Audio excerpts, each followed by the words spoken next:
purple dragon breathes scorching fire. Amidst a fierce battle, the brown-haired man named Kunin calls for Beza to provide speed support magic. Beza, the A-rank shaman, prepares his staff while Kunin orders the blonde mage Rodish to maintain the fire magic. Kunan directs the silver-haired swordsman Saki to find an opening for a finishing blow, and she acknowledges the command.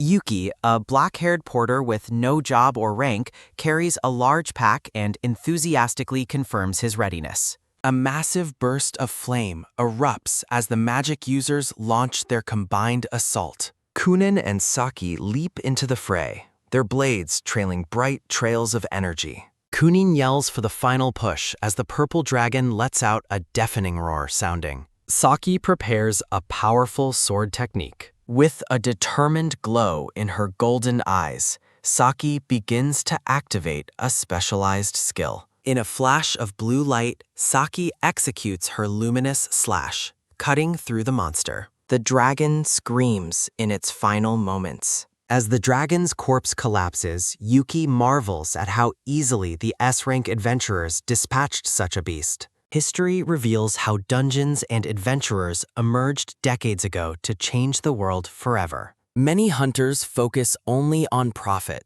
leaving dungeons uncleared and causing new social problems. Only a few dedicated heroes understand the gravity of the situation and lead parties to clear these threats. A sudden, sharp thud sounding as a hand strikes the porter's backpack, catching Yuki off guard. Beza barks at Yuki to hurry up and hand over a recovery potion. Yuki frantically digs through his supplies and apologizes for the delay. Rodish and Beza whisper about Yuki's weakness, calling him a slow rookie with no mana as he listens in silence. Kunin sternly tells the black-haired boy that the dungeon is no place for jokes. Looking back at the porter, Kunin commands him to perform his duties immediately. Following the group, Yuki admits to himself that he lacked the proper awareness of an adventurer. He acknowledges his inadequacy, having been too distracted by the overwhelming power of the top-tier hunters. Looking down, Yuki reflects on the massive gap between their levels and his rankless, jobless status. He vows to eventually become an adventurer like them when he hears someone call his name. Saki stops him to warn that losing focus during an adventure is strictly forbidden. Looking somber, Saki explains she cannot bear to lose any more family, and Yuki quietly acknowledges her fear. Yuki stares into the distance, haunted by a feeling he never wants to experience again. A news report flashes back to a tragic orphanage fire where survival was deemed unlikely. Happy memories of Yuki and Saki playing with other children at the orphanage fade into darkness. The two of them had left their home together to pursue their dreams of adventuring. A dungeon disaster turns their childhood home into a blazing inferno, taking everything from them. Yuki stares ahead with intensity, promising himself that he will prevent such tragedies from happening again. A small, one-eyed purple familiar watches Yuki from behind a stone pillar. A mysterious, long-haired figure holding a chess piece smiles wickedly, declaring they have found the final bait. Yuki pauses as a strange sensation hits him, but the small familiar has already vanished into thin air. Flickers of red energy begin to swirl around the party's feet. A massive red magic circle erupts, and Kunin realizes it is a teleportation trap, ordering everyone to brace. The mysterious enemy's voice echoes, welcoming the human to their destination. The party is whisked away in a flash of red light.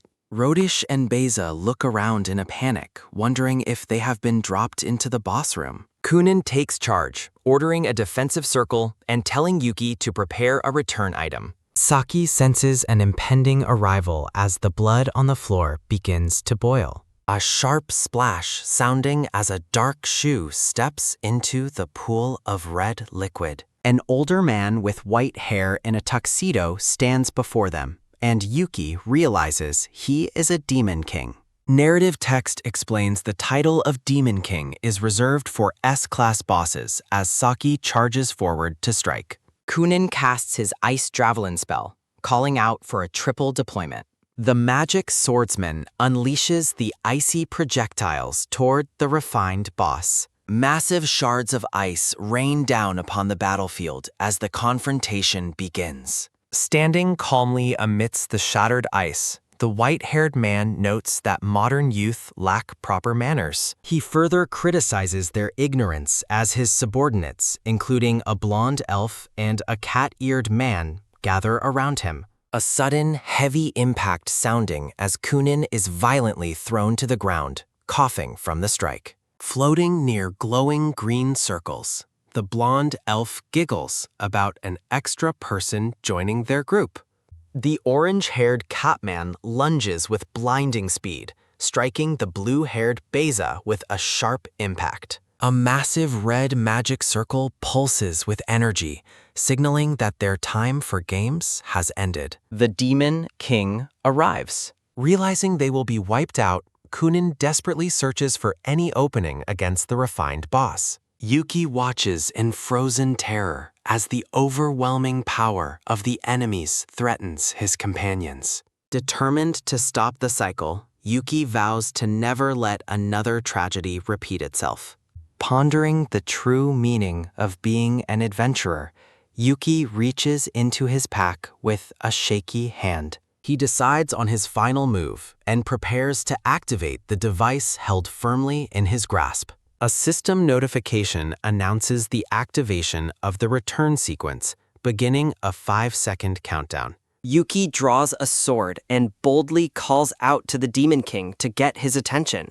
He declares himself the boss's true opponent, prompting a look of mild intrigue from the white-haired man. Saki and the others realize that by stepping forward, Yuki has moved outside the range of the escape magic. Seeing Yuki's sacrifice, Saki reaches out desperately as the countdown clock drops to 3 seconds. Kunin dives toward Saki, forcefully shoving her back into the center of the teleportation field to save her. Yuki watches with a faint, sad smile as Kunan ensures the rest of the party remains in range. Saki screams Yuki's name in protest, but Kunan's determined expression shows he will not let her stay behind. The orange-haired catman prepares a final strike as the teleportation magic begins to glow. A sharp, wet impact sounding as the catman strikes Yuki down, drawing blood from the porter. Standing over the fallen boy, the Demon King and his subordinate demand to know what he is plotting.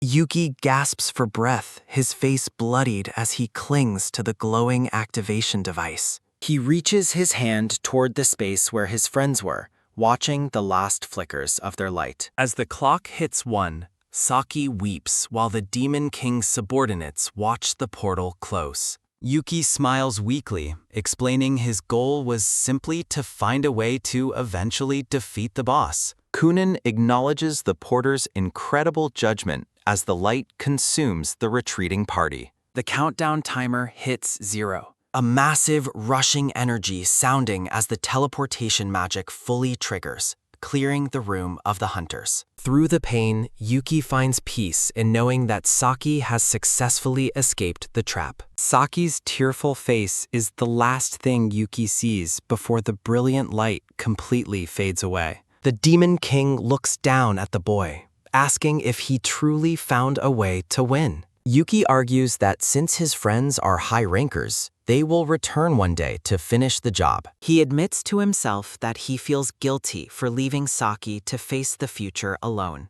The Demon King laughs mockingly at the human's choice to throw away his life for others. Instead of delivering a finishing blow, the boss proposes that they make a deal. He explains that Yuki will work with them to clear other dungeons across the land. Bewildered, Yuki questions why monsters would ever want to clear their own dungeons. The boss explains that they only fight invaders, and their own people are suffering massive casualties. Narrative text notes the dungeon's high danger level as Yuki realizes the complexity of the boss's request. The Demon King reveals they must clear other bosses to gain the mana needed to strengthen their home. The Catman and Butler listen as the boss speaks of preventing more tragedies among his subordinates. Yuki is struck by the realization that the Demon King's motives mirror his own desire to protect family. He asks if the boss can promise to spare humans if the monsters become too strong to approach. The Demon King extends his hand, noting it is natural to join with a human for his subordinates' sake. Yuki thinks of Saki one last time, deciding that even death is worth it for family. He prepares to shake the boss's hand, asking for a final swear that no more humans will die. The boss warns that if they cannot trust each other, they will both surely perish. Yuki's green eyes narrow as he considers the grim cost of failure for both their worlds. Yuki fears more sacrifices will occur if he allows the monsters to continue their path of destruction. Memories of his burning childhood home fuel his resolve to prevent a repeat of that tragedy. Holding the white-haired man's hand firmly, Yuki makes a desperate pact with the powerful entity. As the Catman and maids watch, Yuki shouts that his choice is for humanity's sake, prompting a satisfied smile from the red-eyed Demon King. The refined boss calls the black-haired boy their collaborator, as his subordinates, including a white-haired butler and an elf-like man, observe the battered youth. Gazing into Yuki's green eyes, the Demon King explains that only those with no job can become a monster tamer, leaving the boy bewildered. Surrounded by a sinister red aura, the shadowy monsters smile wickedly as they plan to exploit the incompetent human. With blood staining his face, Yuki stares ahead with intensity and declares that he will be the one to master the monsters. The white-haired man looks on with a smug expression while the boy reaffirms his bold vow to control them. Liber, the Demon King, explains that his kind requires a human summoner to access other dungeons, making a monster tamer collaborator essential. A blue system window displays Yuki's rank and lack of a job as Liber outlines the mandatory requirements for their contract. As the orange-haired Catman and the butler listen, Liber lists the 3 methods of contracting: through defeat, understanding, or another way. A malevolent grin spreads across Liber's face as he declares that they will proceed by force, his hand crackling with energy. A massive, rushing energy sounding as Yuki screams in agony while the contract is violently seared into his soul. A sharp sizzle sound sounding as a glowing pink sigil burns into Yuki's hand, causing him to cry out in intense pain. Yuki stares in shock at the hologram of the white-haired boss, who explains that their fields of vision are now linked. Looking down at the mark on his hand, Yuki somberly acknowledges that he can no longer ask his friends for help. Standing tall as the room pulses with right energy, Liber declares that the preparations for the clear are finally complete. Liber tells Yuki he is being sent to the surface to dive into dungeons and call upon him when the time is right. Whisked away in a torrent of red light, Yuki wonders what the Demon King meant by the appropriate time. Saki and the others find Yuki collapsed in a desert-like portal zone, her voice echoing with a frantic cry of concern. Tears of pure relief well up in Saki's golden eyes as she gazes at her safe companion. Saki lunges forward and pulls Yuki into a tight, tearful embrace while he looks on in stunned silence. The light of the teleportation field fades, leaving the party reunited in the quiet of the dungeon's exit. Back at the guild, a brown-haired receptionist looks up from her desk and questions the porter about clearing a dungeon solo. Yuki reflects on how difficult things have become as the receptionist begins to explain the strict new rules for hunters. Looking at the greedy adventurers looting gold, Yuki notes that the guild ignores how money-driven hunters contribute to dungeon outbreaks. Massive chains and a heavy lock seal a dungeon door to prevent unauthorized entries and stagnation. A hand holds up a document detailing the ranking system from F to S, establishing the strict hierarchy of the guild. Desperate people in need of money often attempt solo dives, hoping for a life-changing turn of fortune. The receptionist hands over a tablet and assigns Yuki to the F-rank Labyrinth of Silence. Yuki and a guide walk toward a modern, fenced portal leading into the dense forest of the F-rank dungeon. A small chibi version of the white-haired boss appears near Yuki's shoulder, curiously asking what an abandoned dungeon is. Frustrated, Yuki shouts that he didn't know he possessed a communication skill since it is his very first one. Walking through the damp stone corridor, the narrative explains that abandoned dungeons are those left without management or maintenance. Liber lounged on his throne, explaining that monsters breed in peace when humans neglect to clear their territory. Yuki reviews a map as stones begin to tumble, knowing that dungeons eventually collapse from the weight of overbreeding monsters.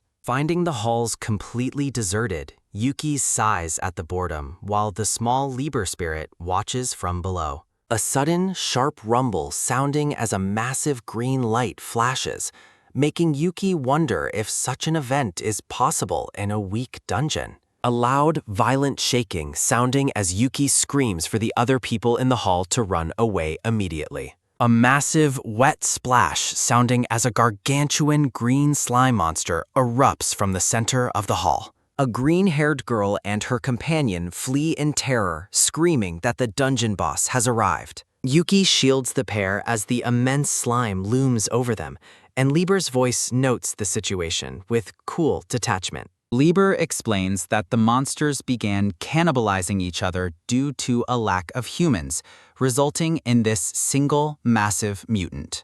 A heavy, wet impact sounding as the slime monster lunges downward, threatening to consume the fleeing hunters. The girl is suddenly hoisted into the air, screaming "Kaya!" as she is engulfed by the gelatinous monster. Yuki desperately asks if Liber can save the girl, but the boss warns that summoning would kill her with its after effects. Staring at the girl's terrified face through the green goo, Yuki's eyes narrow with a determined glow. A quick rushing wind sounding as Yuki leaps forward, dodging the slime's tentacles with focused speed. Yuki shouts his resolve and hurls himself directly into the massive body of the green slime. Liber laughs heartily while observing the progress of his new collaborator through a magical screen. Liber commends the boy's impressive resolve to protect others, even at the cost of his own physical well-being. Liber notes that Yuki is exactly the type of person who refuses to leave anything behind that deserves to be saved. Clinging to the girl inside the monster's body, Yuki determines that this is the appropriate moment to use his new power. A violent red light sounding as Yuki shouts for Liber to manifest and fulfill the terms of their contract. A sharp, echoing snap sounding as a demonic, clawed hand begins to materialize through a rift of dark energy. Appearing as a translucent spirit behind the boy, Liber agrees to let himself be utilized as a tool for his master's will. Liber prepares a devastating strike, his spectral form towering over the black-haired boy and the unconscious girl. A sudden, wet splat sounding as a trail of blood leaks from Yuki's eye due to the immense strain of the summoning. Yuki struggles with a sensation of internal burning while Liber warns him to maintain his composure during the process. Liber observes that while he can only manifest a single finger, it is more than sufficient to deal with an enemy of this caliber. A massive rushing energy sounding as the boy unleashes the finalized call through the glowing pink sigil on his hand. A loud, thunderous roar sounding as a concentrated beam of purple energy erupts forward to obliterate the slime. Yuki stares in shock at the magnitude of the power he just released, watching as the green monster is completely vaporized. The surviving girl gazes at the devastation, realizing that the overwhelming force was more of a disaster than a simple attack. A brown-haired guide looks down at the boy's battered form with an expression of intense worry. The guide declares that they must evacuate the severely injured porter and carry him out of the dungeon immediately. Yuki looks up in a daze, barely able to process the guide's frantic words as his strength fails. Vision fading to white, Yuki admits to himself that he no longer has the energy to stay standing. The scene fades as the party collapses onto the stone floor of the cleared dungeon hall. Days later, Yuki finds himself in the Demon King's palace, bewildered that he achieved an E-rank promotion while unconscious in a hospital. Yuki watches a mental image of the other hunters carrying him out and wonders if he was actually the one who needed saving. Lieber pours red wine into a glass and invites the sour-faced boy to join him in a celebratory toast. Yuki argues against the celebration, pointing out that he only managed to summon Lieber for a fleeting second. Lieber reminds the boy that the most important outcome was his refusal to abandon the life right in front of him. Lieber expresses his appreciation for the boy's unique inner strength, though Yuki questions if that qualifies as true monster tamer power. Yuki offers a small smile and decides to accept the Demon King's compliment for the first time. Lieber warns that Yuki's frequent brushes with death are troublesome and orders him to call upon a different subordinate next time.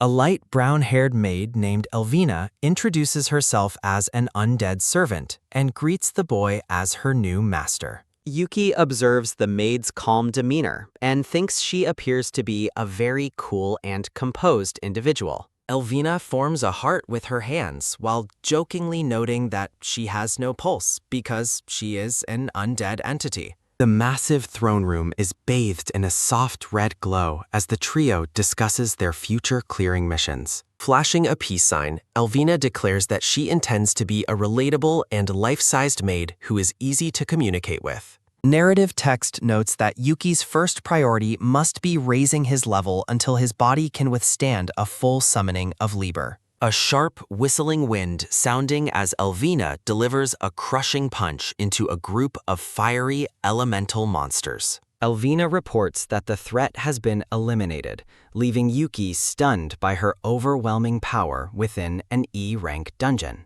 The maid proudly claims that she is exceptionally capable, striking a pose as the fire around her dissipates. Yuki watches her with a bead of sweat on his head, noting that she is quite persistent and energetic. Looking at the maid's antics, Yuki is reminded of a child from his past at the orphanage. A sudden rhythmic ping sounding as a cascade of blue level-up notifications fills Yuki's field of vision simultaneously. Elvina teases the boy for being annoyed by his own growth, calling his reaction a joke only a living person would make. Walking through the dark cave, Elvina explains that, unlike Lieber, she can remain summoned for a significantly longer duration. She clarifies that Lieber's mana requirement is so immense that the boy's connection was forced to terminate prematurely. Yuki reflects on the fact that he was only able to summon a single fingertip of the Demon King's true power.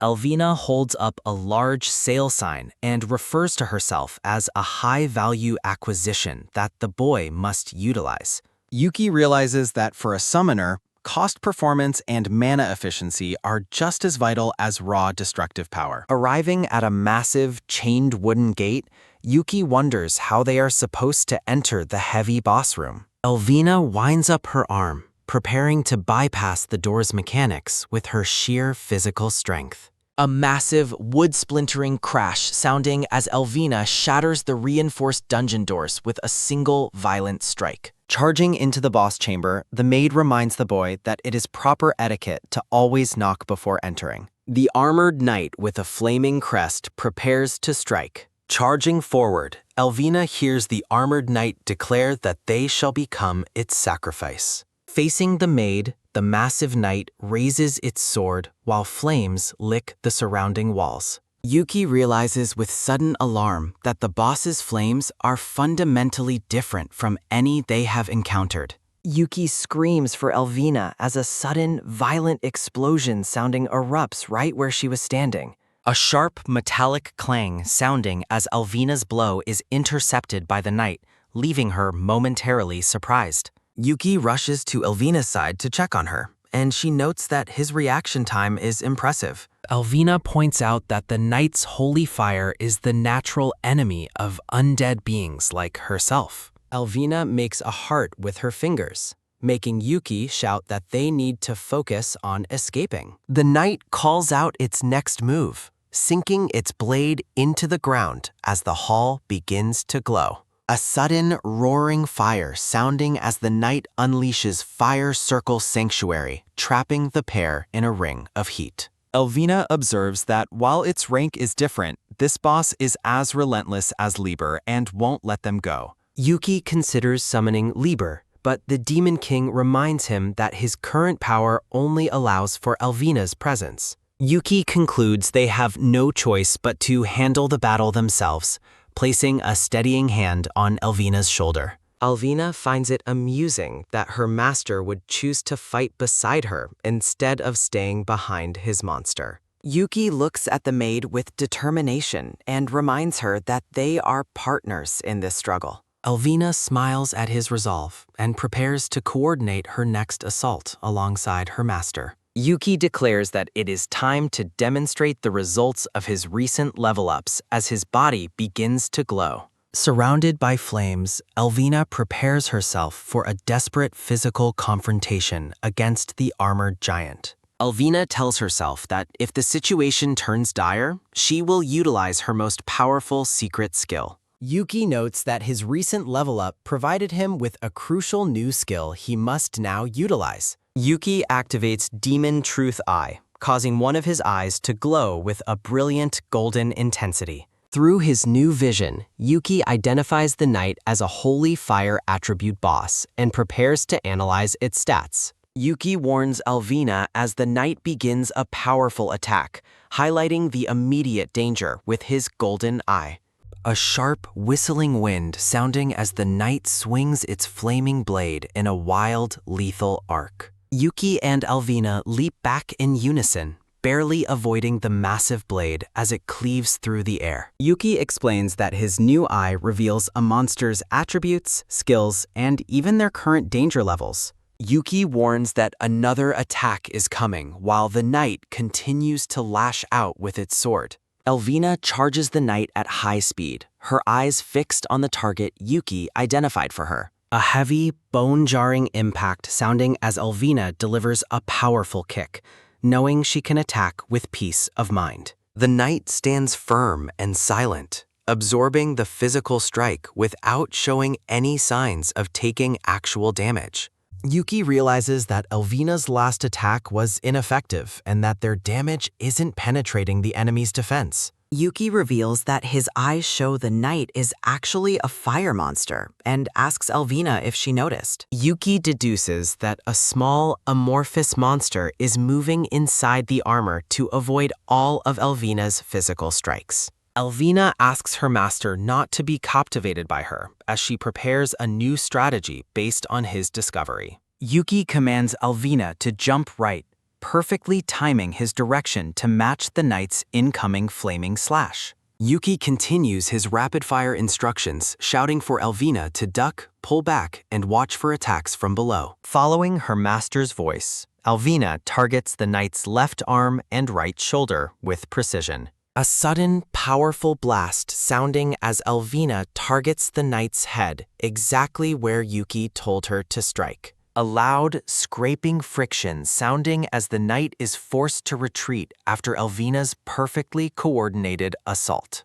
Alvina notes that this is the first time the armored giant has shown a proper reaction to their attacks. Yuki pulls Alvina away from a sudden explosion, urging her to think of her own safety alongside the mission. Yuki apologizes for his blunt tone, while Alvina gazes at him with a soft and appreciative expression. Alvina urges Yuki to use her skill, Maid of All Wild, which will boost all of her parameters. Alvina explains that as a monster tamer, Yuki has the power to force the activation of his contracted monster's skills. Yuki calculates that with this boost, he can land a decisive blow before the hidden monster can react. Alvina gives Yuki a confident smile, trusting him to time the skill's activation perfectly for their final attack. A sharp, rushing energy sounding as Yuki prepares for the final strike, declaring they will settle this now. A loud, alarming chime sounding as the knight prepares a massive flurry, and Yuki guides Elvina through the chaos. A quick, sliding motion sounding as Elvina follows Yuki's last-second command to dodge left and finish the fight. Yuki collapses onto the stone floor, coughing up blood as he realizes his body has reached its absolute limit. Desperate to survive, Yuki shouts for Elvina to jump left just as the armored knight's flaming sword descends. A sudden, radiant pink energy sounding as Yuki activates the skill Made of All Wild, enveloping Elvina in a powerful aura. A heavy, bone-shattering impact sounding as Elvina delivers a devastating overhead strike that crushes the armored knight into the ground. A violent, explosive blast sounding as the force of the attack shatters the boss, sending debris flying in every direction. Lying flat on the ground, a weary Yuki breathes a sigh of relief and weakly notes that they finally succeeded. Walking toward him, Elvina admits that using such a high-level skill is incredibly draining, but turns her attention back to her master. With a final, respectful bow, Elvina bids her master farewell as her translucent form begins to dissolve into particles of light. Yuki reaches out frantically, pleading for her to wait as he struggles and fails to even push himself off the floor. Staring at the cold purple mark on his hand, Yuki realizes with horror that there is no longer any response to his summoning. Sometime later, Yuki finds himself back in the deepest area of the Liber dungeon, where the silver-haired Demon King notes his return. Liber gazes down with a calm expression, expressing relief that the boy managed to return to the palace safely. Ignoring the greeting, Yuki urgently asks where Elvina is, intending to scold her for leaving him behind in the cave. Liber leads the boy through a grand hall, explaining that it is fortunate he returned now, as he would not have seen her otherwise. Yuki stops short at a stone casket overflowing with flowers, his eyes widening as he sees Elvina lying motionless inside. Liber explains that this is their method of mourning the fallen and asks if it differs significantly from human customs. The silver-haired man reveals that as an undead maid, Elvina's powerful secret skill was fueled by the destruction of her own body. A system window appears before Yuki, confirming that Elvina's ultimate skill could only be used once before its devastating cost was paid. Liber silences further questions, noting that her sacrifice to protect the dungeon from human invaders was a choice he respects. As Yuki stares at her peaceful face, the Demon King takes full responsibility for the outcome, asserting his role as the king of magic. Hot tears fall from Yuki's green eyes as he blames himself for not considering the consequences of Elvina's suggestion more carefully. A sudden, blurred memory sounding as Yuki recalls a child from his past, feeling the crushing weight of his inability to protect those he cares for. Overwhelmed by grief and frustration, Yuki can do nothing but weep silently over the loss of his partner. Yuki curses his own weakness, prompting Liber to declare that he will make the boy strong enough to fully summon him one day. Refusing to accept her death, Yuki shouts at the ceiling, demanding to know if there is any skill that can bring her back. Liber looks on coldly, stating that monster tamers are meant to use and consume monsters, not to repair or revive them. A new, dark-haired maid appears amidst a swirl of petals, as Liber notes that a decision has already been reached regarding the matter. A sharp, metallic chime sounding as Yuki activates Demon Truth Eye to analyze the newcomer, recognizing her as one of the dungeon executives. The system identifies her as the head maid, May, an undead with holy magic and a skill capable of resurrecting the dead from their corpses. May offers a playful smile and asks the boy if he truly wants to learn the method to revive the peach-haired maid. A sudden, glowing flare sounding as Yuki points at the resurrection skill on the screen, demanding they use it to save Elvina immediately. May notes that he can clearly see her skill through his special eye and suggests that an elaborate explanation is likely unnecessary. Yuki admits that while he can see the skill's name and its terrifying potential, he is only able to see that strict conditions apply. Lieber watches the exchange and orders the dark-haired maid to explain the mechanics of her power to the bewildered boy. Stepping forward with a graceful curtsy, Mei formally introduces herself as the head maid of the Demon King's palace. Mei clarifies that her duties involve managing the dungeon's inhabitants, providing backup, and overseeing the process of resurrection. A dark, bloody image of a fallen dragon appears, representing the finality that usually meets those who perish within the dungeon walls. Mei explains that she serves as insurance against the worst-case scenario, though she reminds Yuki that her power is not without limitations. The maid notes that her resurrection magic is incredibly inefficient, requiring an astronomical amount of mana to activate even once. To illustrate the cost, she jokingly suggests that reviving Yuki would be a massive undertaking due to the sheer energy required. Mei leaps into the air, declaring that the mana cost for a single life is equivalent to the energy needed to build an entire dungeon floor.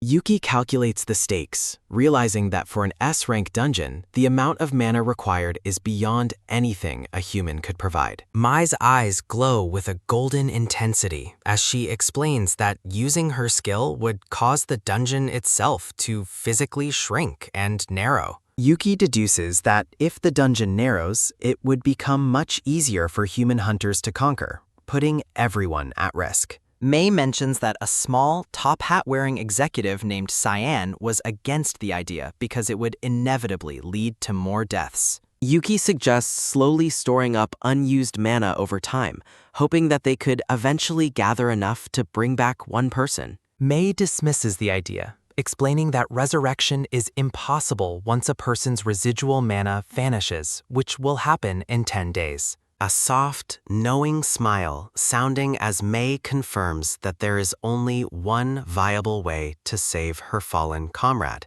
Mei reveals her plan, suggesting that the only way to gather enough energy is to have Yuki and the humans conquer a much larger dungeon.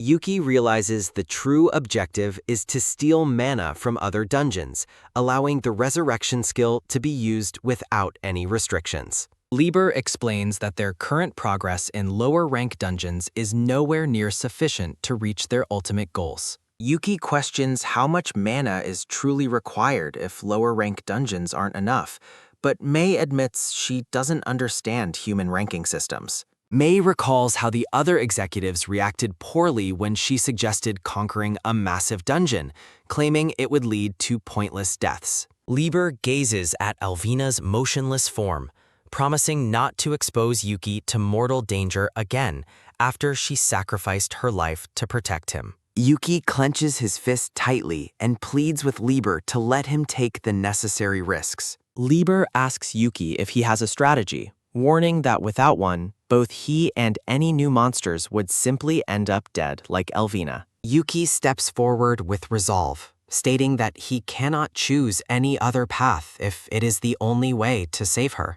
Yuki's eyes burn with a quiet and desperate determination. Lieber looks at the boy and reminds him that they shared a contract before any other was formed.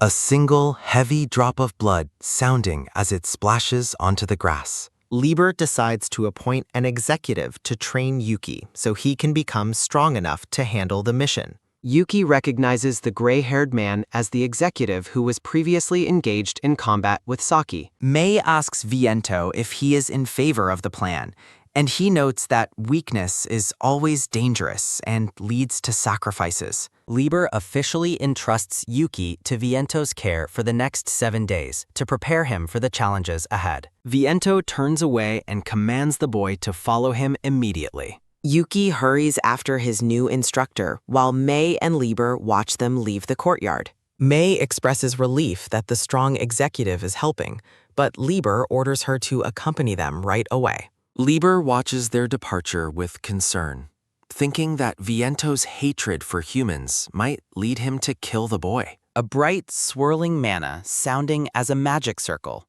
transports Yuki and Viento to a different part of the dungeon. Yuki stares at a massive, ornate castle under a starry sky and wonders if they are still within the dungeon. Viento explains that the executive floors are fractions of Liber's power granted to them for their own use. Viento tells Yuki to consider it an honor, as he is the first human to ever see these private executive levels. A faint, celestial shimmering sounding as the energy of the dungeon floor flows around them. Yuki realizes the extreme cost of resurrection while asking Viento if the training will involve a traditional level up. Viento describes leveling up as the act of chipping away at the mana of monsters or dungeons and mixing it into oneself. Yuki processes the idea that adventurers gain power by draining the mana of the entire dungeon through combat. Viento reveals that because Yuki is contracted to Liber,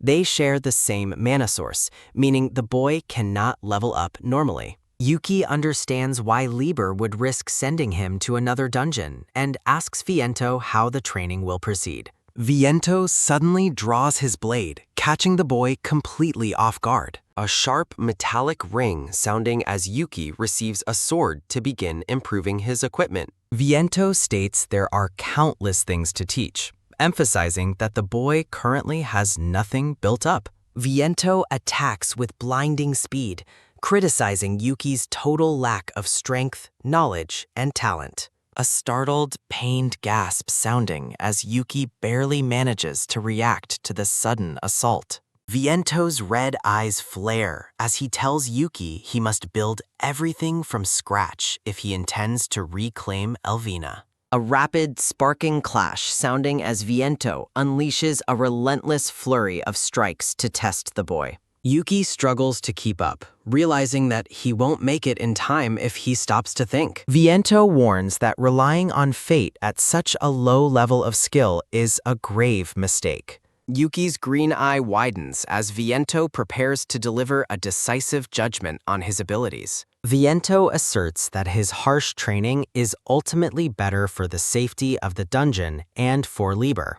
Yuki realizes the executive is truly prepared to let him die if he proves to be worthless. Viento commands the boy to survive for 3 hours, stating that a life or death struggle is the best way to master a sword. A heavy, ringing impact sounding as the two clash blades in the center of the castle courtyard. Yuki commits to the struggle, vowing to survive no matter how intense the pressure becomes. A digital chime sounding as a new skill interface appears before Yuki's gold-tinted eyes. The boy's special eye analyzes the executive, identifying a powerful tier of magic. The system reveals Viento's water attribute and his lethal Blood Blossom blade skill. A sudden, sharp shout sounding as Viento lunges forward with incredible speed. Viento punishes Yuki's delay, stating that his judgment is far too slow for real combat. Viento points his blade at the boy,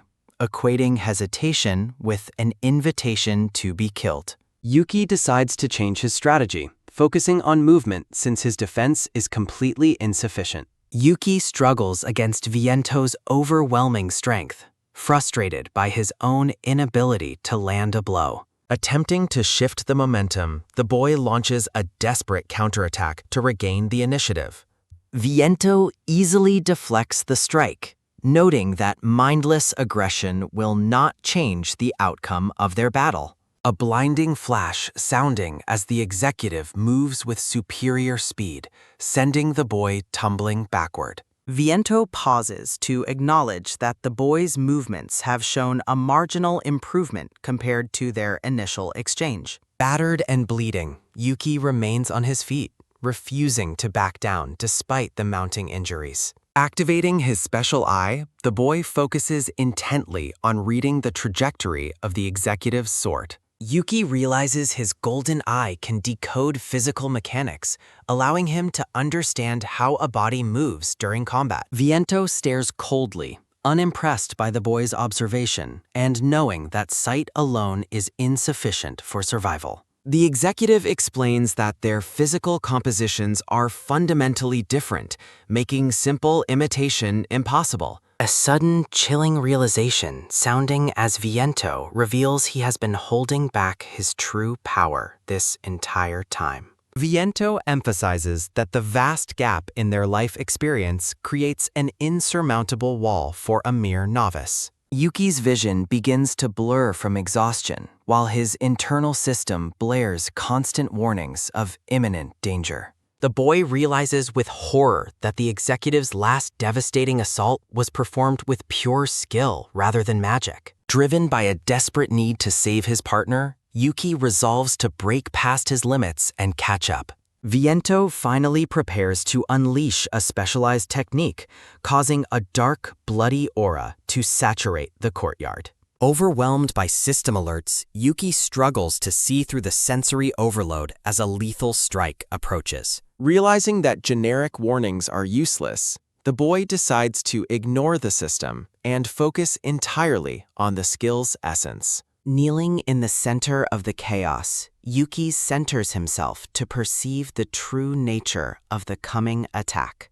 The boy searches for a single piece of information that will allow him to survive the executive's killing blow. Yuki's eyes successfully identifies the water and darkness attribute skill, Blood Blossom Blade, which converts blood into lethal projectiles. Viento formally invokes the technique, preparing to end the training session with a final, overwhelming display of power. A violent red explosion sounding as the Blood Blossom Blade tears through the courtyard, engulfing the boy in shadows. The executive stands motionless amidst the settling dust, contemplating the result of his brutal lesson. Yuki lies unconscious on the shattered ground, his body covered in deep gashes from the relentless assault. A sudden, sharp gasp sounding as the boy jolts awake from the memory of his defeat. Finding himself in a lavish bedroom, Yuki is greeted by Viento, who calmly notes that he has finally regained consciousness. Without a moment for rest, the executive orders the boy to follow him to the next stage of his preparation. Yuki recalls the final moments of the fight, wondering if he truly managed to grasp the core of Viento's technique. A soft, glowing chime sounding as a small image reveals that Mei healed the boy's wounds before they became fatal. Viento privately reflects on the boy's audacity in trying to mimic and steal his refined combat technique mid-battle. Leading the way through the castle halls, the executive declares that the real, serious training is only just beginning. Viento opens a massive door and informs Yuki that his first task is to survive an encounter with a mob of monsters. A nervous, heavy swallow sounding as the boy stares at the formidable creatures waiting for him inside. Surrounded by a dragon, cyclops, and other beasts, Viento tells the boy to handle the situation with ease. Clinging to his resolve, Yuki prepares to turn his proximity to death into a tool for growth. Dressed in a formal uniform, the boy suddenly finds himself questioning his current role within the palace. Yuki awkwardly serves tea to a disinterested goblin while a bat hovers over the strange banquet. Viento explains that mastery over a sword starts with eliminating all wasted motion, even in menial servant duties. The executive demonstrates perfect poise, stating that a true professional never allows even a fingertip to tremble. Yuki is instructed to use his entire body in unison while simultaneously keeping his special eye active at all times. The boy attempts to replicate the executive's flawless pouring technique while maintaining his magical vision. Viento reveals that the tea party is a test to see if Yuki can read the underlying desires of various monster species. Watching closely, the boy tries to absorb the subtle nuances of Viento's optimized movements and demeanor. The executive remains the picture of calm efficiency, serving the monstrous guests without a single misplaced step. Yuki struggles to balance a massive, shaking tower of plates as he tries to emulate the executive's grace. A loud ceramic crash sounding as the entire stack of dishes shatters against the floor. Cleaning up the mess, the boy laments his poor ability to reproduce the complex physical movements he observed. Yuki realizes that simple mimicry is insufficient and that he must adapt Viento's principles into his own unique style. As the second day begins, the boy stands ready to face the monsters again with a newfound sense of purpose. Vint asks the boy if he's strong since the Rookie Lord has taken such a liking to him. Yuki nervously clarifies that he is still in the middle of training to become strong.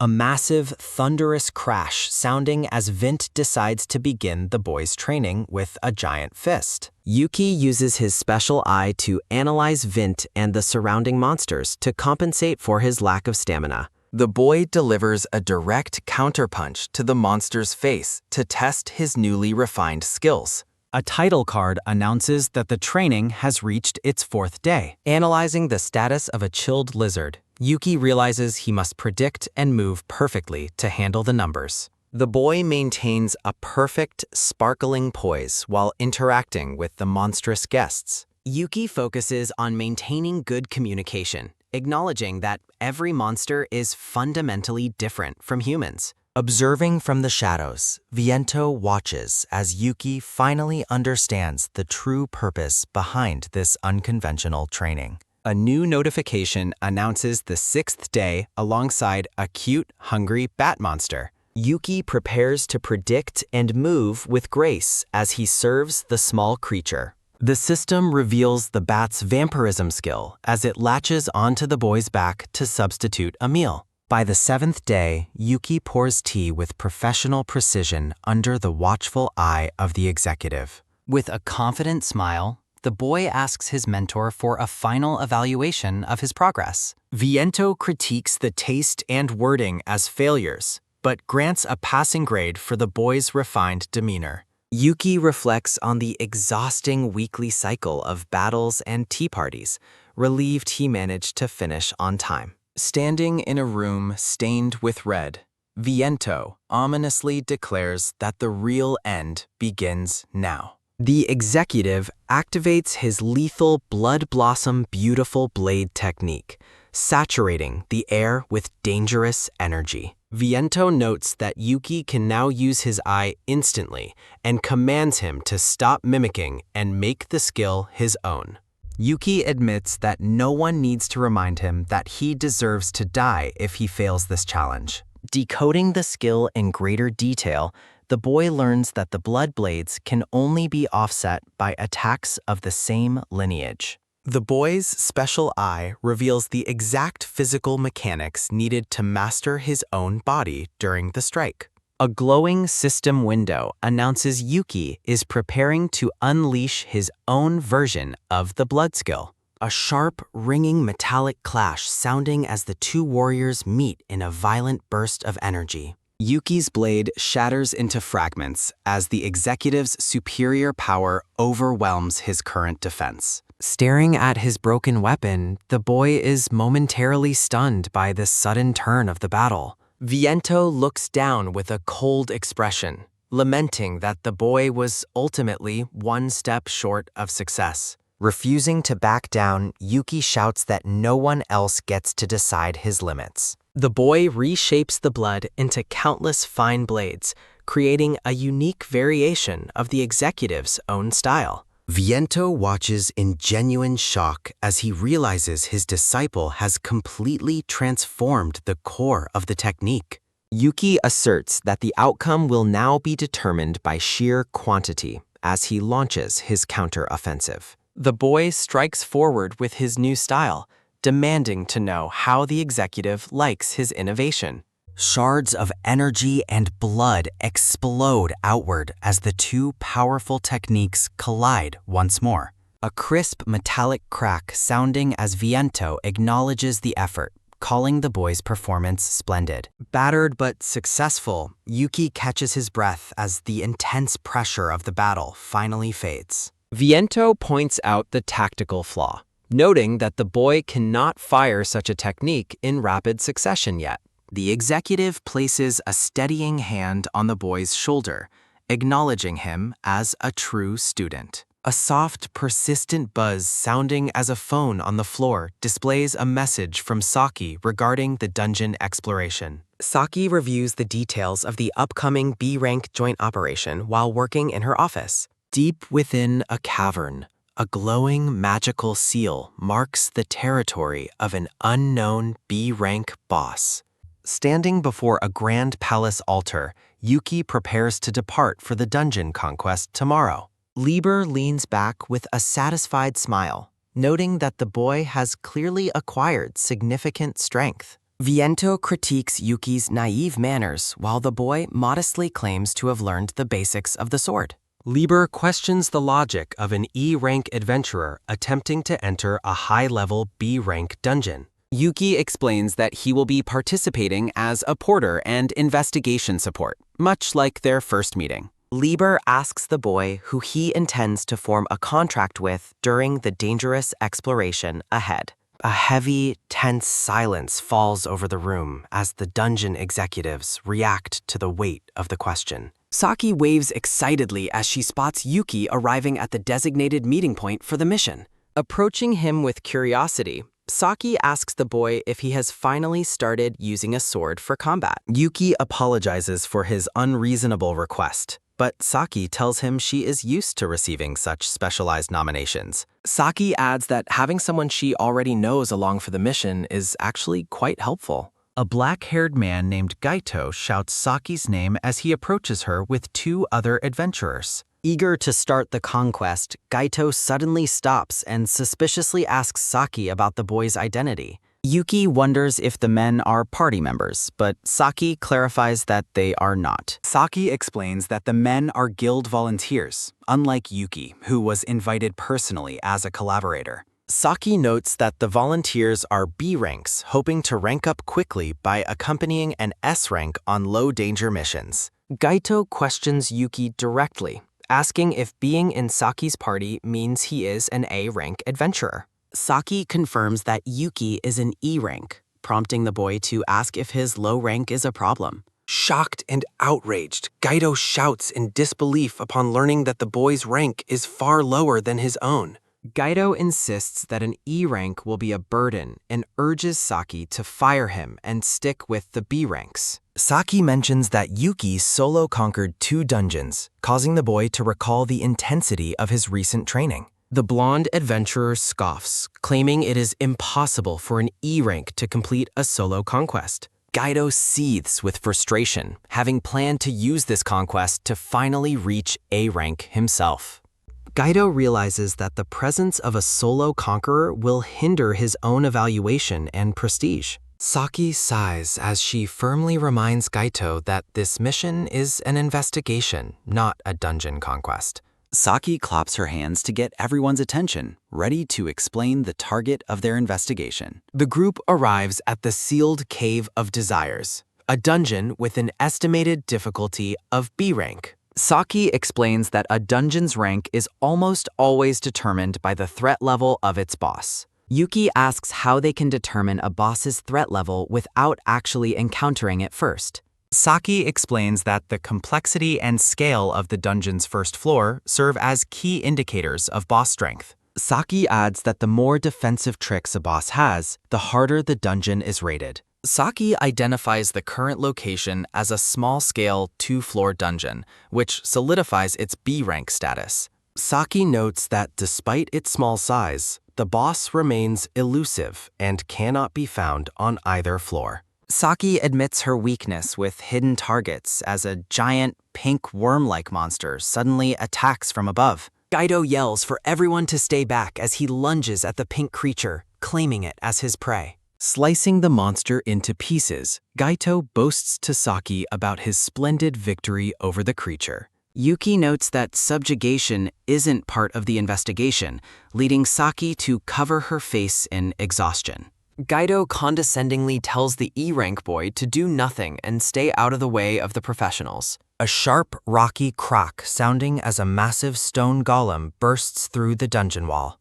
Gaito panics as he realizes they are being ambushed by multiple golems emerging from the surroundings. Saki and Yuki immediately dash toward the monsters, their movements blurred by their high speed. Saki prepares to unleash her combat skill, her eyes glowing with focus as she targets the Gallo. Saki performs a luminous slash, a brilliant wave of blue energy cutting through the stone enemies. Kaido stands frozen in shock, admitting that he was completely unable to see Saki's lightning-fast move. Saki tells the volunteers she doesn't need them for combat power, while Yuki stands near a perfectly sliced rock. Yuki apologizes for interfering, admitting he only cut the stone to avoid getting in Saki's way. Saki gazes at the boy in shock, asking if he actually synchronized his timing with her own attack. Yuki simply agrees that the battle looked tough, downplaying the incredible precision of his support. Saki reflects on Yuki's claim of being a beginner, amazed that he could keep up with her movements. Saki smiles, realizing the impact of her attack felt light because Yuki had assisted her perfectly. Yuki observes the dungeon's absurdity as he reflects on monsters emerging directly from the walls. Saki tells the others to focus on the investigation and leave all the fighting to her. Kaido is consumed by frustration, realizing he must find the boss room to earn a proper evaluation. A caption reveals that 10 hours have passed without the group making any further progress. Tired and discouraged, Yuki and Saki note that they have found no entrance to the next floor. Kaido explains that dungeons are alternate mana dimensions, so digging through the cave walls is useless. Kaido mocks the boy for touching the wall, warning him that he will only be injured by the mana layer. Yuki's special eye reveals that the entire cave wall is made of the same material as the clay golems. Saki understands Yuki's discovery and prepares a massive luminous slash to break through the hidden path. A sudden, thunderous rumble echoes as a massive stone wall shatters into a cloud of dust and light. Amidst the debris, Saki urgently commands everyone to move toward the newly created opening while Gaito looks on in confusion. Debris continues to fall as a heavy, firm step lands on the dusty ground. A colossal humanoid golem with glowing yellow eyes slowly rises from the darkness, looming over the stunned adventurers.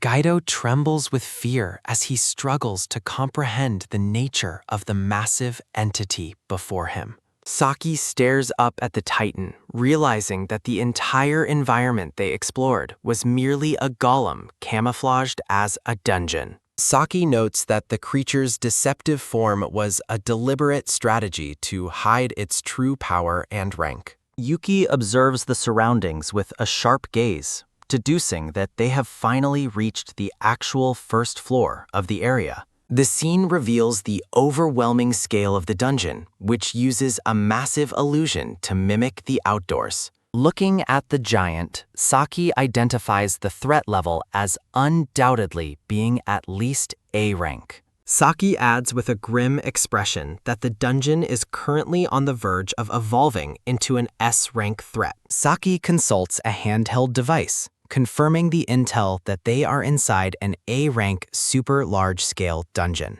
Saki explains that the desert landscape was populated entirely by golems disguised as the terrain. The group looks toward the distance, where a grand palace rests atop a floating island amidst the clouds. Saki suggests the giant golem likely shut down to conserve mana after failing its primary duty. Saki notes that the dungeon's intelligence directed it to prevent an S-rank conquest like her own past achievements. Saki reflects on the tactical sophistication of the dungeon, acknowledging its ability to plan far in advance. Kaido argues that monsters are simple animals, but Saki insists dungeons are organized frontlines against humanity. Saki continues her explanation of the enemy's strategic depth as Yuki recalls the powerful executives he recently faced. Saki views the situation as a blessing, noting they can strike the boss now before it finishes evolving. Saki declares the investigation officially over and announces the immediate start of the dungeon conquest. Saki points toward the nearby exit gate,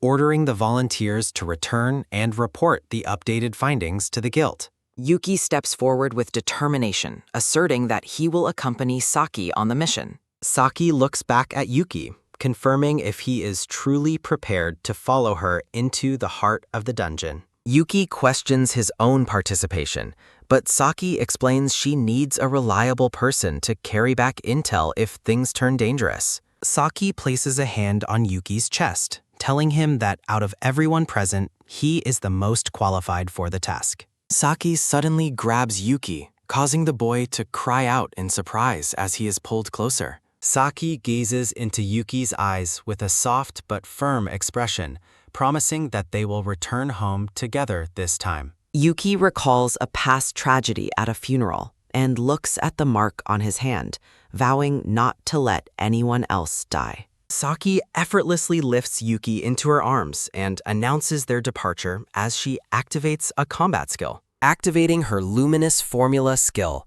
Saki launches herself into the air with a massive burst of blue energy. Saki shouts that they are taking the most direct path as she streaks toward the floating castle in the sky. A violent impact shatters the palace walls as Saki and Yuki crash through the structure's upper levels. The two land inside a grand crystalline hall surrounded by the remnants of the broken wall. A system window notes the incredible mana density of the area, questioning if they have reached the final floor. Yuki and Saki look toward the throne as an unseen voice expresses shock that humans managed to reach this depth alone.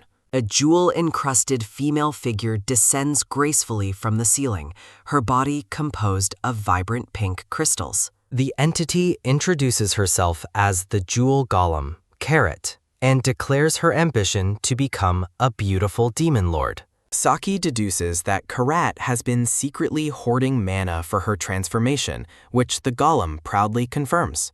Carrot boasts about her progress, stating that she has been meticulously polishing her beauty over time. The boss unleashes her Carrot critical cutter skill, promising to charm her opponents with her lethal strikes. Reacting instantly, Yuki activates his special eye to track the high-speed movements of the incoming attack. Yuki dodges multiple pink energy blades with a series of agile flips, surprising Karat with his survival. Yuki notes that while the attacks are incredibly fast and would be fatal if they hit, he is able to track them. Yuki reflects that compared to Viento's intensity, the boss's movements feel slow and far less intimidating. Carrot mocks their efforts, claiming that her crystalline body is far more durable than any golem they previously fought.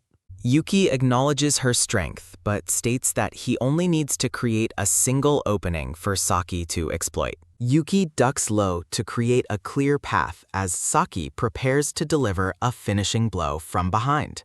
Saki unleashes a massive luminous slash, her blade radiating brilliant blue light as it cuts through the boss. A crisp metallic crack sounding as Karat stares in disbelief at the visible scratch left on her supposedly indestructible body. Saki strikes the boss with a powerful blue energy slash, noting that while the enemy is incredibly hard, its body is not unbreakable. Watching from behind, Yuki observes the impact and reflects that S-rank skills are truly absurd, just like the golems they fought earlier. Despite the visible damage, Karat maintains a disturbing smile as she admits that the attack actually hurts her crystalline body. Saki watches the boss closely, sensing that something is wrong because the monster has not lost her composure despite the injury. Saki tells Yuki not to let his guard down, and the boy prepares his sword, asking what their next move will be. The two adventurers charge forward together as Saki announces her plan to whittle the boss down with a combination of attacks. Carrot laughs as she claims to have seen through their weakness, activating her Carrot Create Colossal skill with a burst of pink light. Yuki and Saki look on in shock as the boy notes the skill used a massive amount of mana, yet nothing seemingly happened to the boss. Saki stares at the ground in disbelief as she realizes the boss has completely regenerated her body using the surrounding debris. A sudden, sharp screech sounds as Karat traps the volunteers behind a wall of energy, leaving Gaido to shout that the exit path is blocked. Saki realizes with dread that the boss was gathering materials from all the other golems to facilitate her regeneration. Saki's eyes wide with worry. She reflects that they will fail if they waste time fighting Karat while the volunteers are in mortal danger. Yuki turns to the silver-haired girl and tells Saki to go save the others while he stays behind. Yuki holds his sword firmly, his eyes glowing with an intense green and yellow light as he vows to stop the boss himself. Trusting the boy's determination, Saki gives a small smile and agrees to leave the battle in his hands. As Saki dashes away, Yuki calls out that they are going to have a party together once they return from the mission. Carrot mocks the situation, assuming Yuki is merely a sacrificial pawn, since he was unable to even scratch her before. Yuki reflects on the trust placed in him by Saki, Lieber, and Vint, realizing he is only standing there because they believed in him. Shrouded in a golden aura, Yuki prepares his strike, resolving to answer the trust his friends have given him. Carrot is visibly shaken by the massive amount of mana Yuki is suddenly emitting, wondering how a human could possess the power of a monster. Yuki declares that he will fight as a monster tamer, using a sword technique belonging to a creature far stronger than Karat. Carrot claims to see through the move, but Yuki explains he is using her own movements and power without wasting any energy.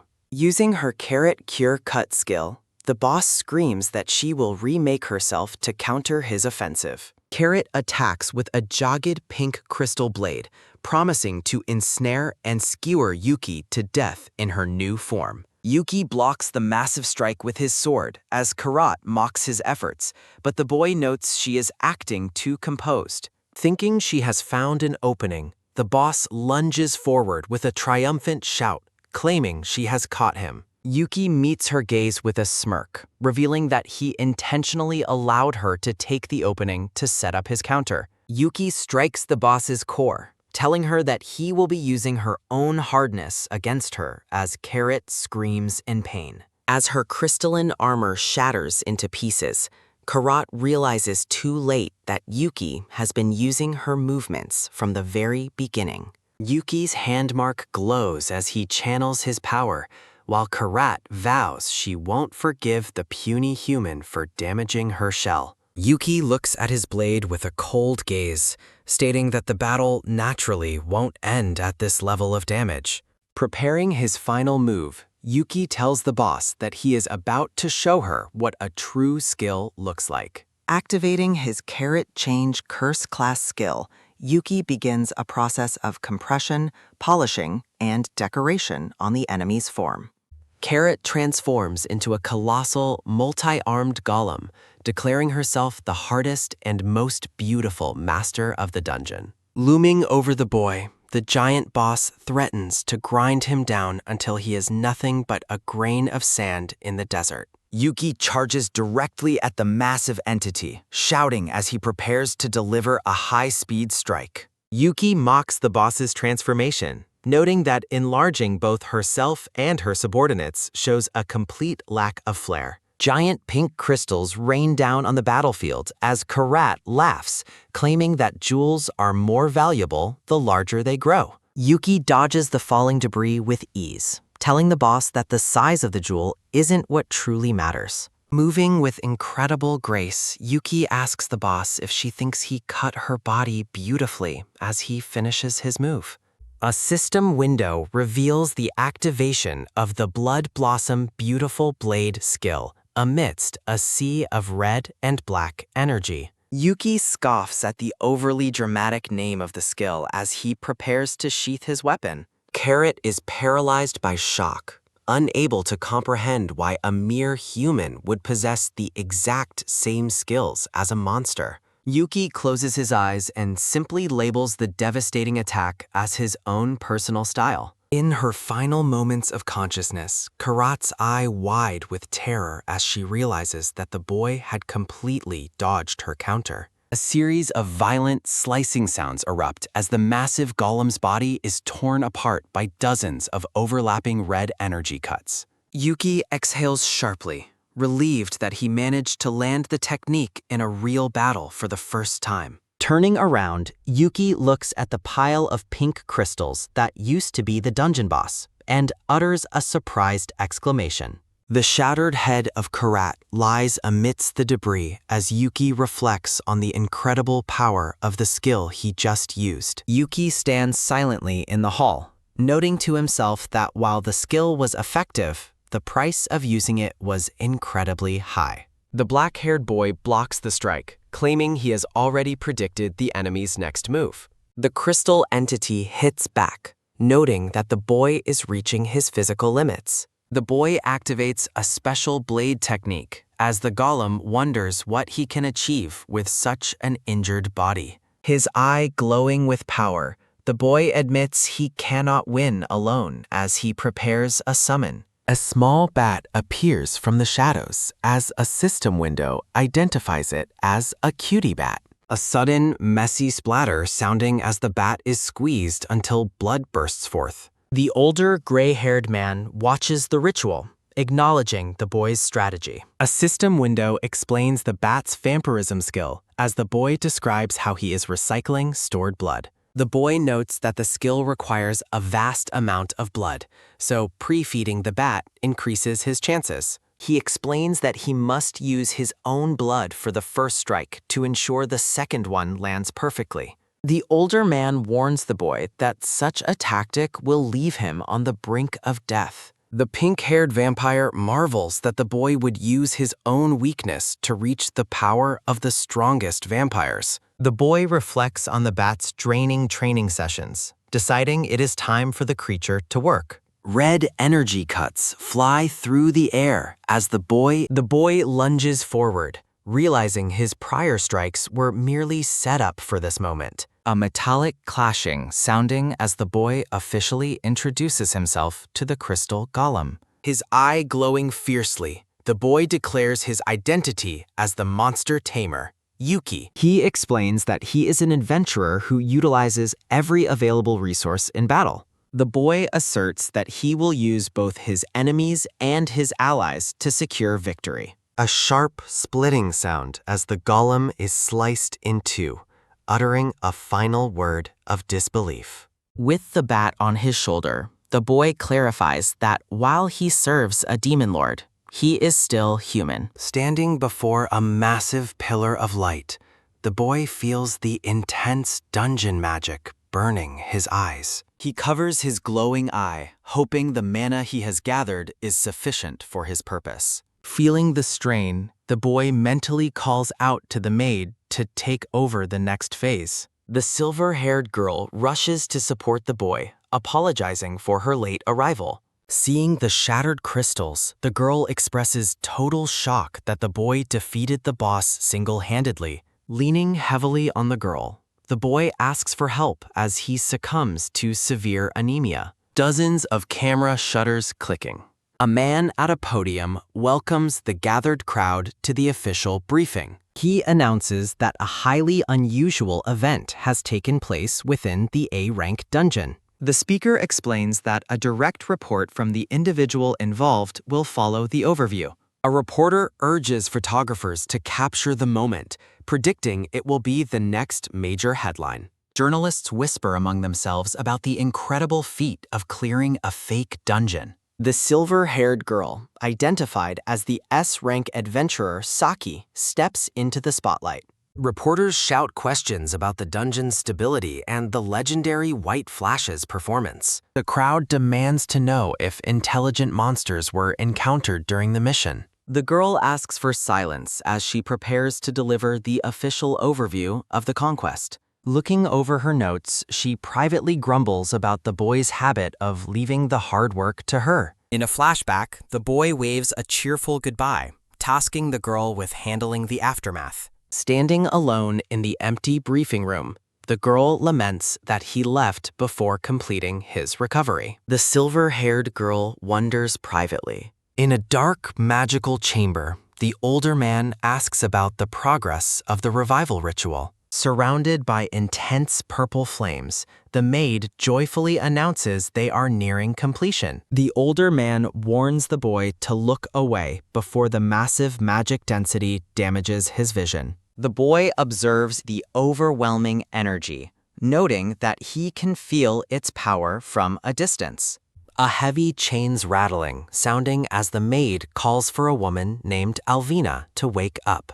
The maid declares that her position will not permit the woman to remain in the afterlife. The maid stares downward intently. Activating her special skill, the maid forces the soul back from the void. The blue-haired woman opens her eyes amidst the lilies, expressing a quiet sense of surprise. The black-haired boy rushes toward the light brown-haired woman, calling out Alvina's name in distress. Alvina wonders if the boy has died and remarks on how quickly she joined him, but he refutes this, clarifying that she is actually the one who has returned to life. The pink-haired maid mentions the head maid's revival as the boy admits he was shocked, thinking her sacrifice had been in vain. Leaning in with a gentle smile, the boy tells Alvina that he is genuinely glad she appears healthy. Alvina asks if his comment about her health is an undead joke since she is technically a zombie, followed by a sudden light kiss sounding. The older gray-haired man interrupts the moment, ordering the two of them to get changed for immediate work. The boy grumbles about returning to butler duties, while Alvina expresses shock that her master is actually a servant. Lieber corrects her as the maid excitedly brings out fresh clothes, announcing that it is finally time to get changed. The boy stands tall in a sleek, dark formal suit. Surprised by the high-quality outfit, the boy listens as the older man informs him that he is the guest of honor today. A crowd of monsters cheers wildly, thanking the rumored human for saving them from their fate. Startled by the sudden attention, the boy asks what is happening so abruptly. Seated on his throne, the white-haired lord welcomes the boy and notes the immense magical power gathered from the cleared dungeon. Rubbing her head in exhaustion, the maid mentions that they ended up reviving far more people than originally planned. The Lord explains that he gathered everyone because they were all curious about the human responsible for the dungeon's conquest. Surrounded by enthusiastic monsters, the boy hears their praise as they invite him to drink until morning and share his heroic story. Now dressed in her own maid uniform, Alvina drags the boy away, stating that she is also confused by his impressive nature and needs to speak with him first. As he is pulled along, the boy calls out to the older man, Lieber, who calmly sips his wine while the boy struggles to explain the situation. The white-haired lord watches the boy, reflecting that it was the boy's own choices that led to the survival of all these people. Congratulating him on a job well done, the Lord tells the monster tamer to get used to receiving gratitude from monsters as well. The boy stubbornly insists that his actions weren't for their sake. His eye glowing with a soft green light, the boy reflects on how Alvina reminds him of a girl from his past. The boy looks out at his diverse group of monster allies. A warm memory of a happy Christmas with his lost family surfaces. Yuki closes his eyes in quiet contemplation. A curious werewolf wonders how the Lord's best disciple ended up dead as Alvina reacts with shock, and the boy admits he raised his voice unintentionally. Lieber nags the boy about needing more training to be a star, while the Lord notes that Lieber's constant criticism shows how much he truly likes the boy. The Lord points out that Lieber even went so far as to prepare special clothes for the boy. Alvina looks at the stern butler, remarking that the same level of care applies to Lieber himself. Lieber admits that while they planned to use the boy, he was the one who ended up using them to his advantage instead. Lieber observes that the boy achieved results beyond all expectations, while the Lord watches him with a calculating gaze. Enveloped in a red aura, the boy is heralded by the Lord as the pivot for future world domination. At a crowded press conference, the silver-haired girl asks for a question to be repeated, suspecting she heard it incorrectly. A close-up reveals her orange eye as she prepares to discuss the individual who truly cleared the dungeon. Hiding in the shadows, a white-haired man in a red hood smiles as he vows to capture the dangerous individual the girl is protecting. In a dark alley, the hooded man attacks an adventurer while a smartphone on the ground emits a quick beep sounding. As news of the press conference flashes on the screen, the victim screams that he knows nothing about the situation. The victim gasps for air as he reveals that the person in question arrived with Lady Saki. The hooded man dismisses the adventurer as another dud, complaining about the sheer number of useless low-rank targets he has encountered. Scanning a board of profiles, the hooded man finally identifies Yuki as his true target. Engulfed in flames, the victim begs to be released, but the red-eyed man in the hood mocks his lack of involvement. The hooded man tells his victim that loose tongues only cause trouble and orders him to hate his own words as the flames rise. A violent, roaring explosion of fire sounding as a call is initiated. The boy walks through a sunlit park, carrying a large bouquet of colorful flowers. He reflects that being in the presence of only humans feels like a distant memory after his time in the dungeons. Shaking off thoughts of his monster companions, the boy decides to fully enjoy his break from training. With a gentle smile, the boy notes that today is the day he finally visits everyone. A memorial monument stands dedicated to the victims of the large-scale dungeon collapse from years ago. Looking at the memorial, the boy thinks about the many reports he has to share about becoming an adventurer and clearing dungeons. Spotting a figure in the distance, the boy wonders if the silver-haired girl, Saki, has also come to the park. An A-rank adventurer wearing a red hood and orange sunglasses crouches in the park, announcing that he has been waiting for the boy. Bowing slightly, the man with white hair introduces himself as Zapper and remarks that although they are in the same profession, they haven't met before. Yuki is taken aback when Zapper reveals he is there to recruit him, pointing out that he is only an E-rank adventurer. Zapper's grin widens as he brings up the conquest of the fake dungeon, causing Yuki to look noticeably nervous. His orange eye glowing through his sunglasses, Zapper asserts that Yuki doesn't need to hide the fact that he was involved in clearing the dungeon. Yuki recalls how he begged the silver-haired girl to take the credit for the victory to keep his own dangerous skill a secret. Sweating slightly, the black-haired boy sticks to his story, claiming that his only role was helping other adventurers evacuate. Yuki thinks about how the world believes Saki destroyed the golem as he stares back at the persistent adventurer. Zapper deduces that Yuki possesses abilities capable of defeating an A-rank boss, leading Yuki to realize the man knows far too much. While chibi versions of the two argue, Yuki insists he was just hiding while Zapper questions why he is so intent on remaining in the shadows. Zapper explains that dungeon clearing is not a normal job and that a collection of weak pawns is useless compared to a powerful weapon. Stabbing a dagger into a chessboard,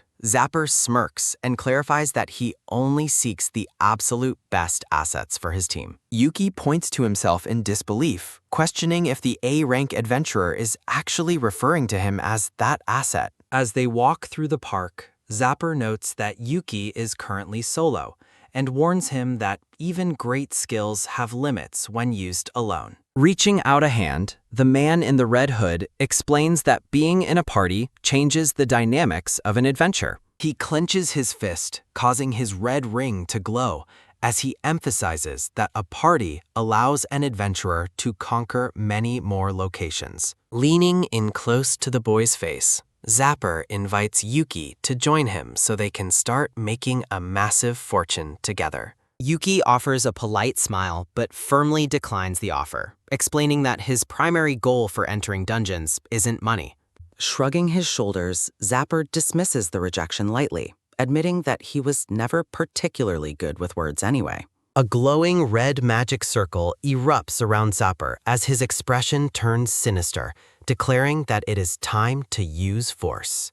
Activating his skill, the man calls down a fire hammer that explodes in a burst of flames, incinerating Yuki's bouquet of flowers. Yuki is horrified by the sudden assault, shouting in disbelief that the man is using dangerous magic within the city limits. Igniting his hand with more flames, Zapper praises the boy's reflexes, while Yuki, desperately adjusting his sunglasses, Zapper acknowledges that surface magic is illegal, but insists that turning down his offer is a far greater offense. The man casts a stone bind spell, causing heavy rocks to surge upward and trap the black-haired boy in place. Wrapped in heavy stone chains, Yuki realizes he is completely immobilized and unable to activate any of his own skills.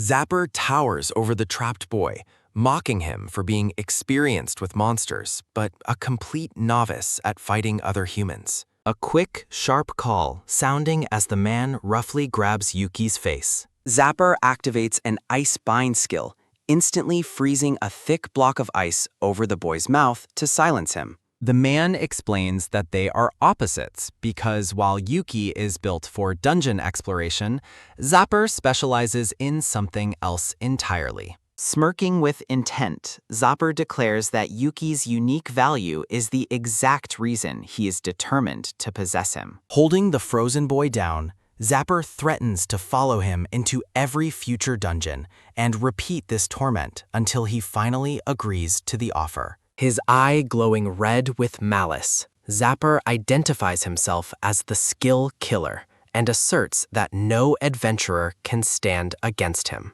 The man presses his hand against Yuki's head, forcing him to endure the weight of his overwhelming magical pressure. Leaving the boy alone amidst the burning remains of his flowers, Zapper walks away through the flames, promising to wait for Yuki to change his mind. In a dark chamber, a woman with long hair and glowing orange eyes knocks over a chess piece, calling someone rude for trying to steal her pawn. In a safe room, Yuki sits on the floor while a maid with dark hair uses magic to heal his injuries. Lieber asks why the boy didn't carry his sword into town, and Yuki explains he was off duty and didn't want to be hassled by guards. Staring at the reflection of his eyes in his blade, Yuki admits that even with a weapon, he likely would have lost to Zapper's magic. A woman with blonde hair and pointed ears asks the boy if he is a monster tamer.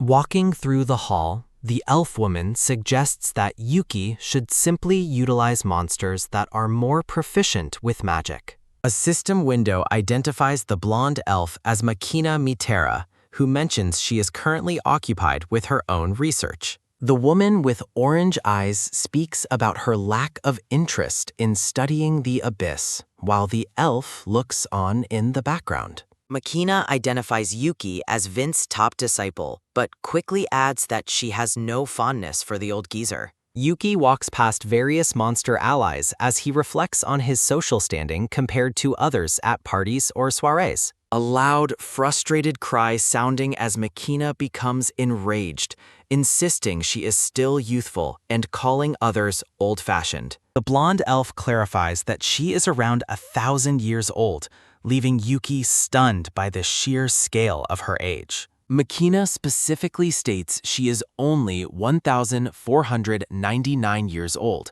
while a chibi Yuki notes she barely qualifies as young. A hand reaches out as the woman notes that making Yuki stronger than his master would be a satisfying result. Surrounded by blooming roses, Makina leans in close to Yuki's face and smiles, imagining how much the older man would hate her for training his disciple.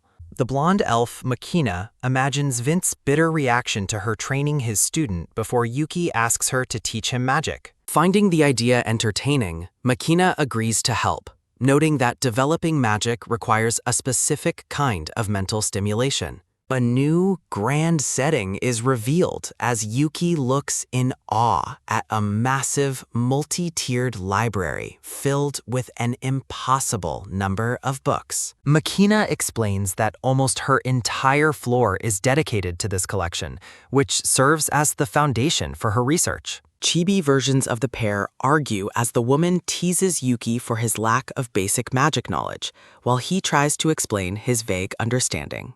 Beginning the first lesson, Makina asks Yuki to identify the primary difference between skills and magic. The boy pauses to consider the question, realizing it is a fundamental point he had never truly pondered before. The elf woman explains that while skills are personal, unique abilities tied to an individual, magic is a universal ability accessible to all. She breaks down skills into 3 categories: professional achievements like a demonic eye, racial traits, and sublimated master techniques. A visual illustration of a small bat-like creature represents the category of skills inherent to a specific race, such as vampirism. A silhouetted swordsman represents the final category of skills, which are born from mastering and refining a specific combat technique. Makina summarizes that skills are personal cheat techniques that depend entirely on an individual's body,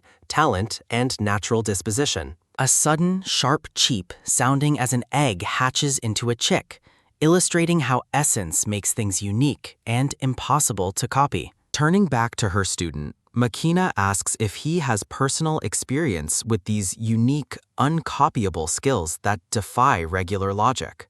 A vibrant visualization of a blood-based blade technique emphasizes the power of a highly specialized and lethal skill. Yuki deduces that if skills are unique and personal to the user, then magic must function in the exact opposite way. The elf woman happily confirms his deduction, explaining that the same incantation and power will always yield the same result for anyone. She emphasizes that magic is governed by a universal and absolute law that applies across all types of magic. To illustrate her point, Makina channels glowing green energy from her fingertip, identifying this manipulation as the essence of magic. Yuki is briefly enthusiastic about the concept of magic until he realizes there might be a significant complication in its use. Moving to the second question, the elf woman asks why magic isn't more widely used if it is truly universal and reliable. Yuki suggests that perhaps the requirements for costing, such as massive mana consumption or strict conditions,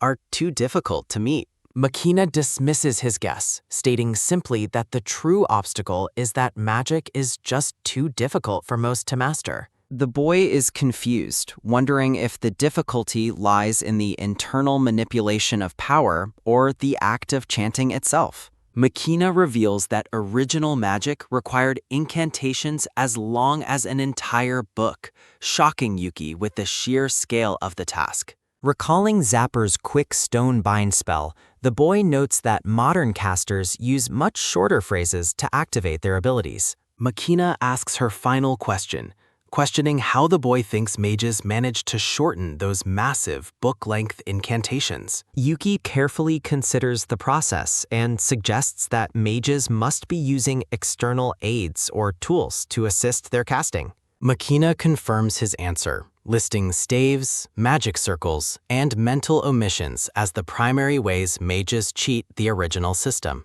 The boy is amazed to learn that magic can be modified and customized to suit the caster's specific needs and style. Makina explains that the beauty of magic lies in the ability to cheat the system more effectively as one gains more knowledge. A sudden, roaring explosion sounding as the elf woman summons a massive fire hammer with a very short, efficient incantation. Makina explains that this is chant omission, where the caster mentally visualizes the full incantation while only speaking a few words. She notes that the effectiveness of this method depends entirely on how well the caster understands the original full chant. A diagram shows that different people visualize magic through sound, mental images, or a combination of both sensory inputs. Yuki realizes that these individual mental perceptions are why the same spell can look different between two separate casters.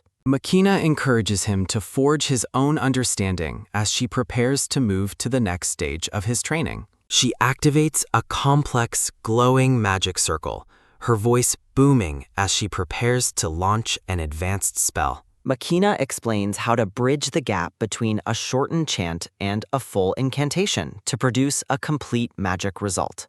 Excited by the prospect, Yuki thinks he just needs to start memorizing the various incantations found in her library books. The blonde elf quickly snatches the book away, warning him that simple rote memorization without understanding is a dead end. She explains that without understanding the logic behind the commands, he will never be able to create or adopt new magic. Yuki feels overwhelmed, comparing the complexity of magic to learning a new language he already struggles to understand. The blonde elf begins a powerful ritual, her eyes closed as green magic symbols swirl around her and her staff. Activating a grand spell titled Live in Library, Makina creates a massive, glowing magic circle that fills the entire room. Yuki's eyes widen with reflected light as he begins to experience the overwhelming effects of the powerful simulation spell. A violent, roaring explosion of fire sounding as the scene shifts abruptly to a world of flames within a virtual dungeon. A low, deep slithering sounding as Makina floats on a massive red snake, explaining that he must clear this simulation to learn. A sharp, quick clinking sounding as Yuki draws his sword with a smirk, feeling more comfortable with a physical challenge. Surrounded by swirling books, Makina announces that his training today will cover all major attributes and basic magic transformations. Yuki asks if clearing the entire simulation is truly the requirement for his training. A low, deep roaring sounding as Makina questions if he finds the task impossible while a giant snake attacks. A sharp, quick clinking sounding as the boy denies any hesitation and launches a powerful counterattack. Yuki moves with incredible speed to strike his foes, while the blonde elf watches with a confident smile. His eyes glowing with dual-colored energy, Yuki declares his intent to end the battle immediately.